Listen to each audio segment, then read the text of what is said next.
Media మిత్రులందరికీ నమస్కారం.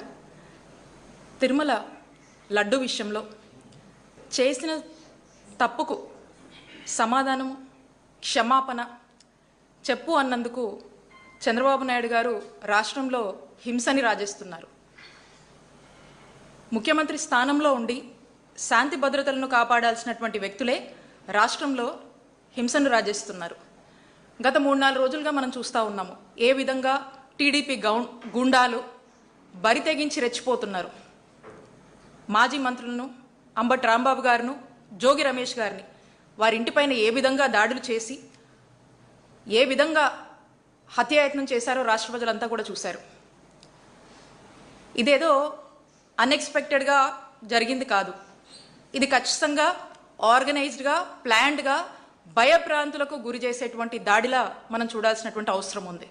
ఎందుకంటే అక్కడ ఉన్నటువంటి స్థానిక ఎమ్మెల్యే ఇమీడియట్గా సీన్లోకి వచ్చి మేమే దాడులకు దిగపడ్డాము అని చెప్పి ఆవిడే స్టేట్మెంట్ ఇచ్చారు. అందరు కూడా చూశారు. అంటే స్వయాన ఎమ్మెల్యేనే సీన్లోకి వచ్చి గంటల సేపు నిలబడి రాంబాబు గారి ఇంటి మీద దాడి చేసిన మాటలన్నీ కూడా ఆవిడ ఆయనకు శిక్ష పడాలి అని అనుకున్నాము, క్షమాపణ చెప్పాలి అని అనుకున్నాం, అది చెప్పాలి. శిక్ష పడాలి అనుకున్నాం, చట్టం తన పని తను చేసుకుంటూ పోతుంది. సమర్థత అంటే మీరు అస్తవ్యస్తం చేసేసిన ఈ రాష్ట్రాన్ని మళ్ళీ ముందుకు తీసుకెళ్లడం సమర్థత.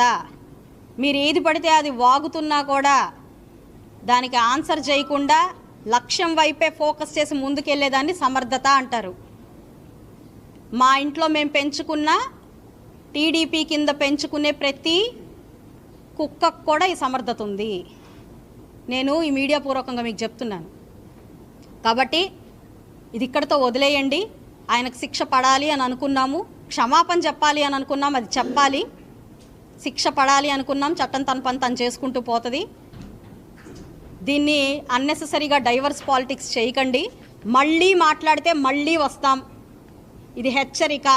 మళ్ళీ మాట్లాడండి, తప్పు మాట్లాడండి, మళ్ళీ వస్తాం. కాబట్టి దీన్ని ఆపేయండి. మీ పరామర్శ కోసం పాపం ఆయన దారి ఖర్చులకి ఆస్తులు అమ్ముకోవాల్సి వస్తుంది. గుర్తుపెట్టుకోండి. ఇది కనుక రిపీట్ అయితే ఒకళ్ళం కాదు, ఈసారి ఒక మహిళని మీరు అవమానించినందుకు గుంటూరు మహిళ గళ్ళా మాధవి గుంటూరు మహిళలను వేసుకొని మిమ్మల్ని క్వశ్చన్ చేయడానికి వచ్చింది. గుర్తుపెట్టుకోండి.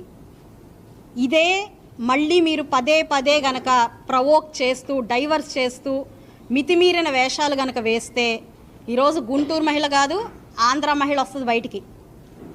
మీరు అది గుర్తుపెట్టుకొని వ్యవహరించండి. ఇంకా చాలు, దీన్ని ఆపండి. దీన్ని ఉన్నది ఉన్నట్టుగా జరిగింది జరిగినట్టుగా ప్రజలందరికీ అర్థమయ్యేలాగా తీసుకెళ్లాల్సిందిగా మీడియా మిత్రులందరినీ నేను కోరుతున్నాను. సమాజంలో ఇలాంటి శక్తుల్ని ఎవ్వరూ ఎంకరేజ్ చేయకూడదని కోరుకుంటున్నాను. మరి ఒక అధినాయకుడు ఎంతో హీనంగా హేయంగా వాళ్ళు మాట్లాడే మాటలకి తప్పేంటి, ఆవేశం పడితే తప్పేంటి, రప్ప అంటే తప్పేంటి అని మాట్లాడే నాయకుల్ని రాష్ట్ర ప్రజలు సమర్థించకూడదు అని చెప్పి నేను కోరుకుంటున్నాను. గంజాయికి బలైపోయిన యువకులందరూ ఇప్పుడిప్పుడే బయటకు వచ్చి పనులు చేసుకుంటున్నారు. వాళ్ళలాగా మీరు కూడా మారండి అని నేను కోరుకుంటున్నాను. ఆంధ్ర రాష్ట్రం చాలా అద్భుతంగా ఉండబోతుంది. అమరావతి చాలా అద్భుతంగా మలచబడబోతుంది. దాని అందరికీ మనందరం రాయి పేర్చుకుంటూ ముందుకెళ్ళి ఈ రాష్ట్రాన్ని అదేవిధంగా ఈ సమాజాన్ని మంచి వైపుకు నడుపుదాం. సమస్యల్ని అసెంబ్లీలో చర్చిద్దాం. ప్రతి ఒక్కరికి నమస్కారం.